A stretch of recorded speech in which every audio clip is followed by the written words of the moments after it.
Ya, silakan. Assalamualaikum warahmatullahi wabarakatuh. Perkenalkan, nama saya Sri Mulyani, NIM 22102024, Program Studi Arsitektur. Pertama-tama, yang terhormat dosen pengampu Muhammad Zakaria Umar, selaku pembimbing, selaku dosen dari mata kuliah Arsitektur Asia dan Nusantara. Di sini saya akan menjelaskan tentang rumah tradisional Aceh. Rumah tradisional Aceh dipengaruhi oleh dua faktor, yaitu faktor non-fisik dan faktor fisik. Faktor non-fisik. Yang pertama, sejarah. Kedua, geografi. Ketiga, geologi. Keempat, iklim. Kelima, religi. Keenam, sosial. Ketujuh, politik dan pemerintahan. Kedelapan, ekonomi.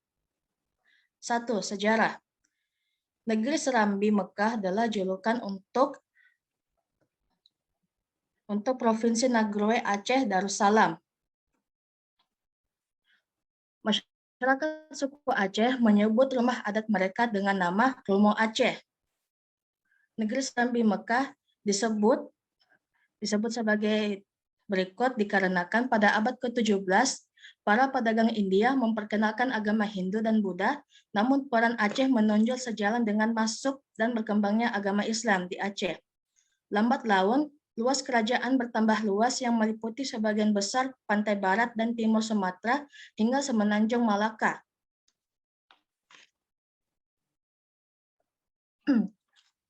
Kerajaan Aceh mencapai puncak kejayaannya pada era Sultan Iskandar Muda di tahun 1607 sampai 1636 Masehi.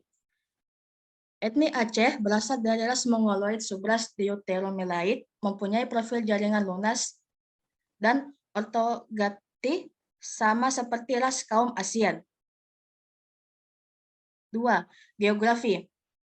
Di sebelah utara berbatasan dengan Laut Andaman, sebelah timur berbatasan dengan Selat Malaka, sebelah selatan berbatasan dengan Provinsi Sumatera Utara, sebelah barat berbatasan dengan Samudra Indonesia. 3. Geologi. Kerajaan Aceh memiliki dataran rendah, perbukitan, sebagian berawa-rawa, dan hutan mangrove, dengan ketinggian berada 0 sampai 308 meter di atas permukaan laut. Memiliki tanah yang subur. Oleh sebab itu, potensi untuk mengembangkan sektor pertanian cukup baik di Aceh. 4. Iklim. Memiliki iklim tropis lembab, yaitu musim kemarau dan musim hujan. 5. Religi. Agama Islam.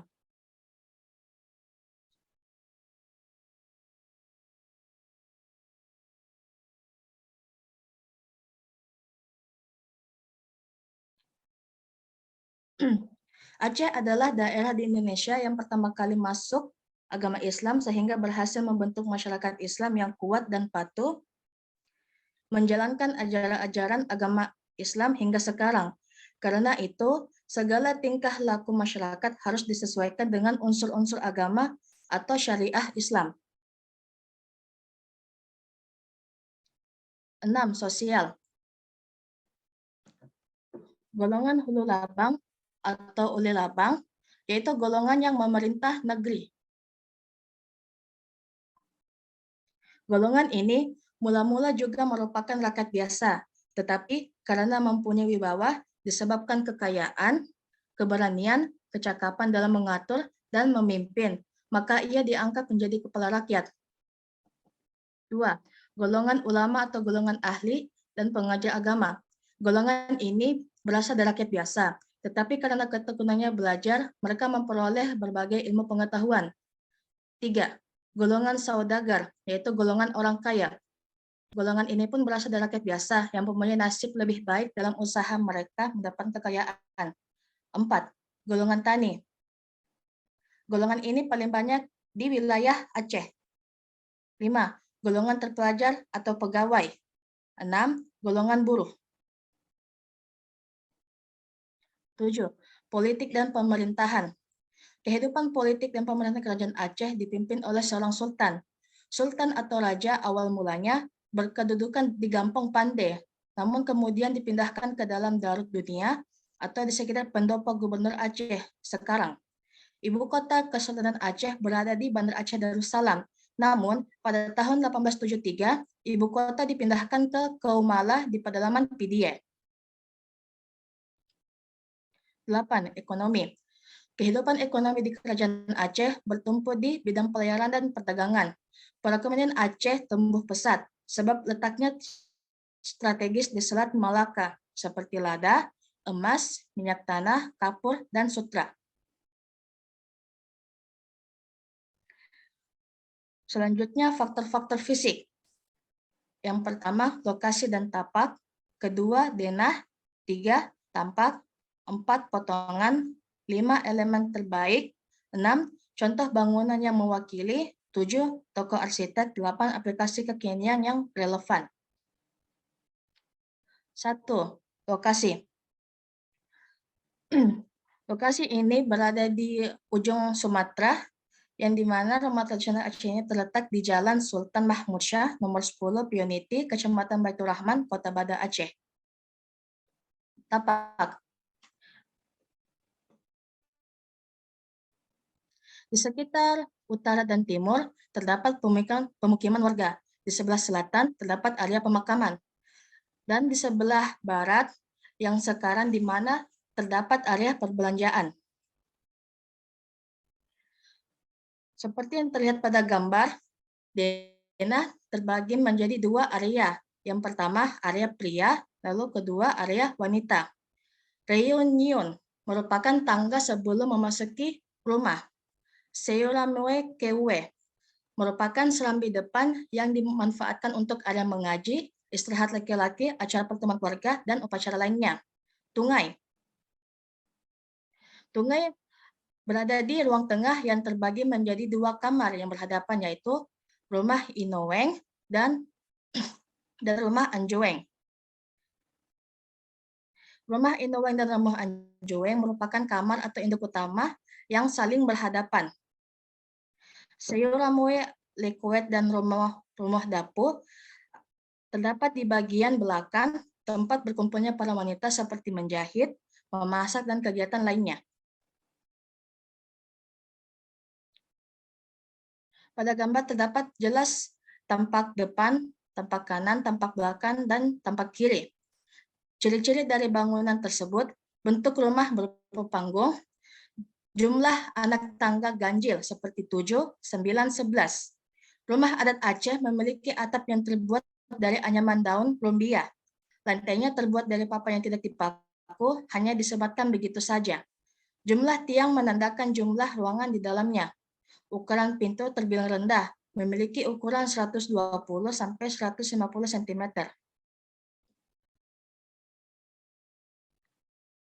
Pada potongan, rumah terbagi menjadi bagian kepala, badan, dan kaki.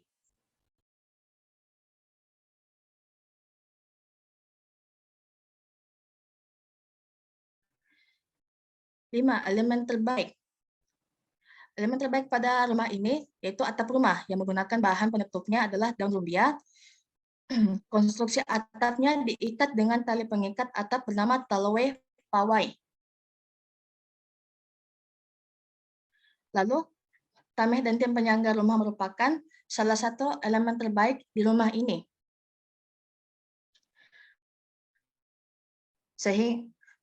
Dan juga kolom ini dibuat tinggi sehingga kolom di dalamnya digunakan sebagai tempat penyimpanan makanan dari hasil panen.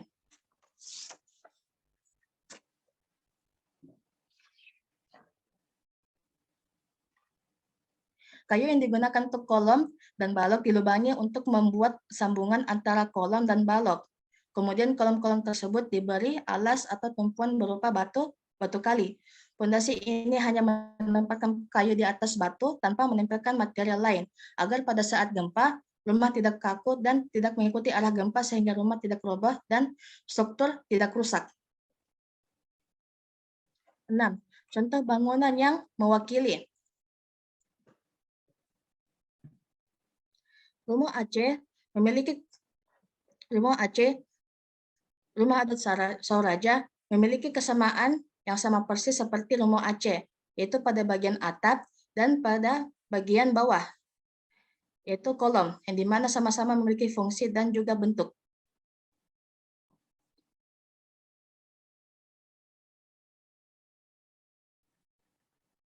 7. Tokoh arsitek, yaitu UTOH, yang dalam bahasa Indonesia itu tukang bangunan lokal. 8. Aplikasi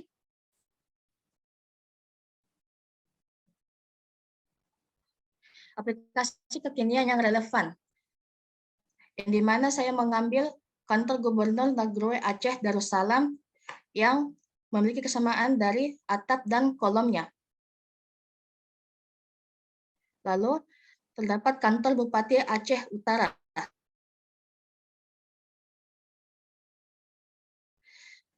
Lalu Masjid Raya Kiai Haji Hashim Asy'ari, Oase diteriknya Jakarta Barat, yang juga sama-sama memiliki atap dan juga kolom yang sama. Mungkin cukup sekian dari yang saya presentasikan. Terima kasih. Lebih dan kurangnya mohon dimaafkan. Mana tadi daftar pustaka, kenapa kamu udah jelaskan daftar pustakanya? Langsung kamu lompat. Gimana sih? Ya oke, lanjut. Mana objek bangunan tak mana?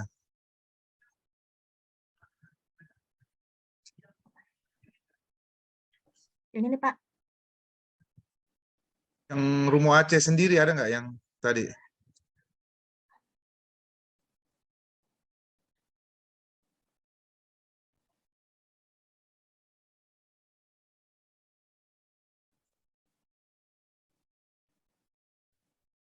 Tidak ada Pak.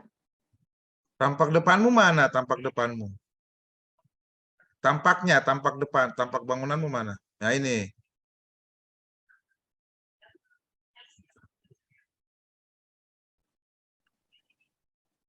Oke, coba Bapak. Atau enggak terlalu kelihatan ya. Coba yang tadi, yang slide berapa tadi ya? Slide 19. Atau slide 20, mana cepat? Slide 20 saja. Slide 21 ya, oke. Sekarang Bapak mau tanya sama Sri Mulyani terkait Bapak pengen tahu pemahamannya Sri Mulyani terkait teorinya Srebrenica terhadap materi tugas finalnya Sri Mulyani ini. Silakan, apa pemahaman Pak? Baik, menurut saya teorinya,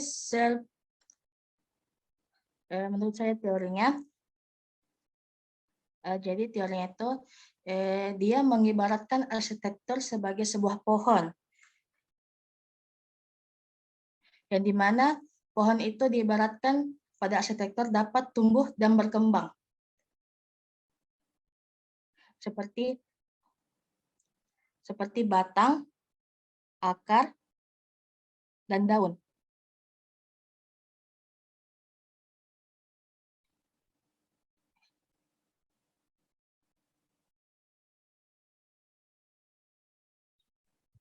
Terus? Lalu ada dua faktor yang mempengaruhi arsitektur, yaitu faktor non-fisik diibaratkan seperti buah-buahan, dan faktor fisik Faktor non diibaratkan fisik itu bukan buah-buahnya. Kamu tidak memahami ya berarti.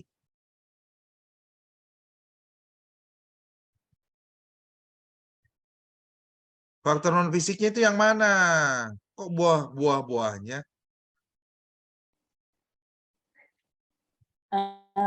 faktor non-fisik itu seperti religi, sejarah. Akarnya, Sri Mulyani. Ya Pak,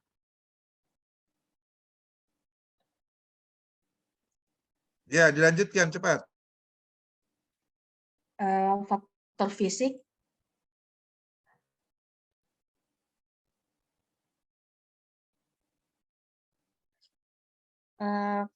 faktor fisik seperti tampaknya. Faktor diulang, coba diulang. Ada dua faktor yang mempengaruhi arsitektur, yaitu faktor non-fisik dan faktor fisik. Faktor non-fisik diibaratkan seperti akar, dan faktor fisik seperti yang ada tampaknya. Ya, oke, lanjut terus. Faktor non fisiknya apa saja, Sri Mulyani?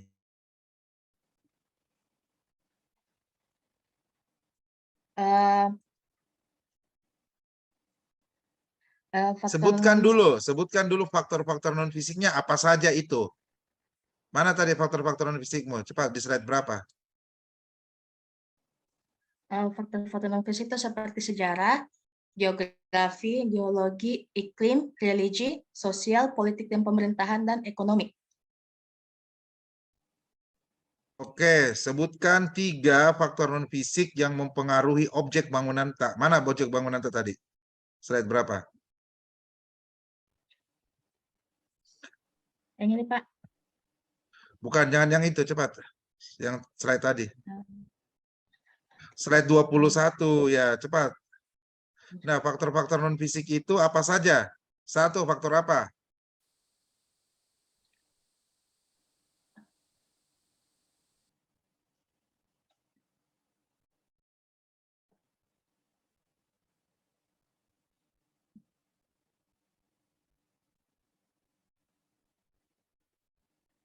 Sri Mulyani ini kan pertanyaannya seragam, Sri Mulyani. Seluruh teman-temanmu mendapat pertanyaan seperti ini. Dan Iya, video-video Pak. yang Bapak rekam kan Bapak bagi ke grup. Kok kamu nggak pernah nonton? Seharusnya kamu lebih mudah menjawab pertanyaan ini karena sudah pertanyaan ini dari semua teman-temanmu.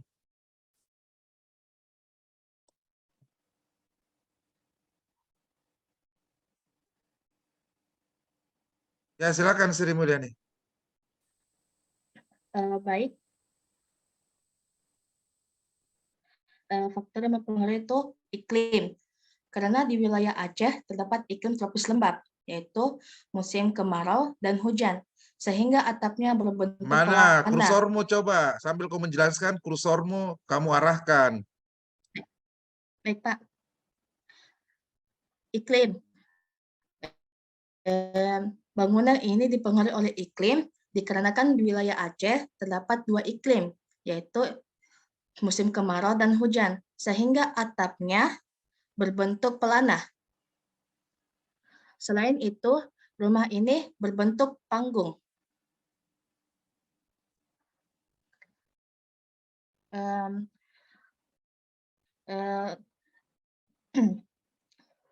Dan rumah ini berbentuk panggung karena untuk menghindari dari genangan air. Ya, oke, bagus. Nah, sekarang faktor apa lagi? Faktor religi. Ya, silakan. Gimana faktor religi? Faktor religi terpengaruh dikarenakan seperti dalam denah ini, ya di mana terbagi menjadi 2 area, yaitu area pria dan wanita. Sedangkan dalam masyarakat Aceh itu diperketat oleh syariat Islam, yaitu tidak dibolehkan bergabungnya antara lelaki dan perempuan, sehingga dalam denah rumah ini dibagi menjadi 2, yang dimana untuk dan di belakang untuk wanita. Ya, oke, berdasarkan gender. Oke, bagus. Satu lagi.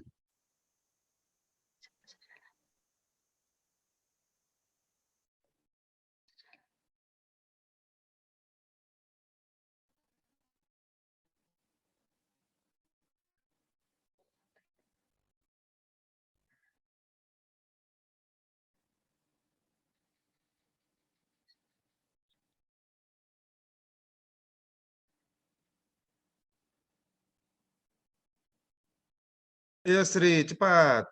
Temanmu ini ngantri nih, 3 orang ini. 4 orang lagi, cepat.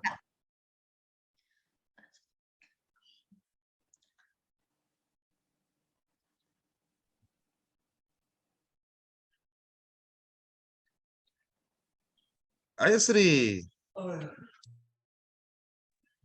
Oke, Bapak lanjut pertanyaannya. Coba, mana denahmu?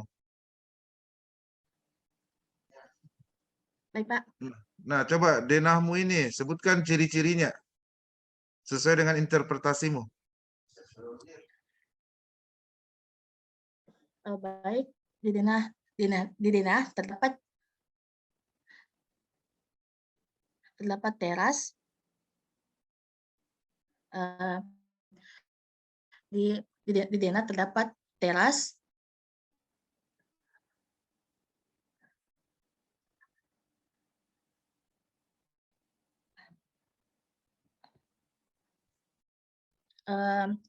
Di denah ini terdapat yaitu ada tangga yang dimana untuk mempermudah orang untuk masuk ke dalam rumah ini dikarenakan rumah ini tinggi, yaitu di bawahnya itu terdapat kolom yang sekitar 3 meteran. Lalu di bagian depan itu terdapat serambi depan yang dimana dimanfaatkan untuk area mengaji, istirahat para laki-laki, acara pertemuan dan upacara adat lainnya. Lalu selanjutnya di sebelah tengah ruangan itu terdapat tungai, yaitu di mana ruang tengah untuk membagi 2 kamar yang berhadapan, yaitu rumah Inuweng dan rumah Romoh Anjoweng. Lalu sebelah belakang itu terdapat Seu Ramuelikuet dan rumah dapur, yang di mana para wanita itu melakukan seperti menjahit, memasak, dan kegiatan lainnya.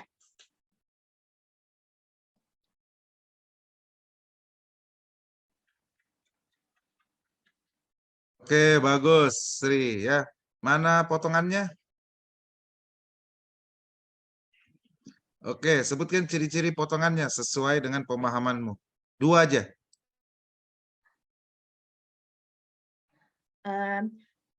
Di potongan ini, rumah ini berbentuk panggung, yang di mana sebelah bawah itu yaitu kaki, tengah badan, dan bagian atas kepala, yang di mana kepala itu adalah sebuah atap, badan, sebuah ruangan, kaki, tempat kolom-kolom.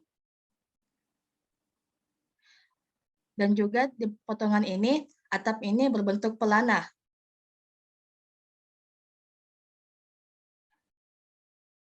Yang terbuat dari anyaman daun rumpia untuk menutupi atapnya. Lalu yang di tengah yaitu badannya, yang di mana untuk menggunakan ruangan-ruangan seperti serambi depan, tungai yang di mana ruangan tengah, lalu serambi belakang, yang di mana serambi depan ini yang digunakan untuk area mengaji. Lalu bagian bawah itu disebut yukmo. Yukmo merupakan bagian kosong di antara lantai rumah dengan permukaan tanah. Lalu di bagian tengah ini untuk digunakan sebagai hunian. Lalu bagian atas yang berbentuk segitiga mengerucut ke atas itu disebut bubong.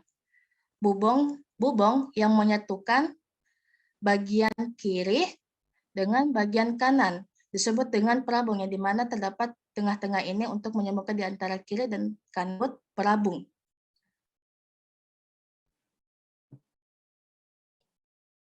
Baik, Pak, sudah, Pak. Oke, mana tampaknya?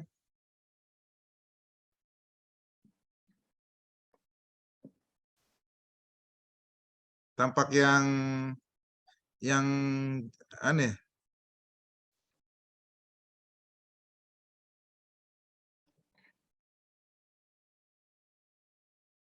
Nah, silakan. Ciri-cirinya 2 saja. Ciri tampaknya nih, rumah Aceh. Silakan. Diinterpretasikan saja seluas-luasnya. Baik, seperti itu pada rumah tradisional itu memiliki makna yang sesuai dengan kepercayaan mereka masing-masing. Seperti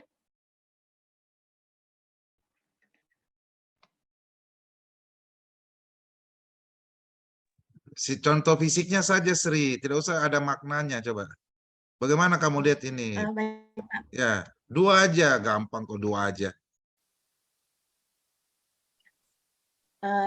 Pada rumah ini terdapat sebuah atap yang berbentuk pelana, dan kemudian bagian bawah terdapat kolom yang digunakan sebagai untuk menyimpan seperti padi. Ya oke, bagus. Nah terkait mata kuliah ini, arsitektur Asia dan Nusantara, terhadap mata kuliah perancangan, Bapak pengen tahu rencananya kita bagaimana?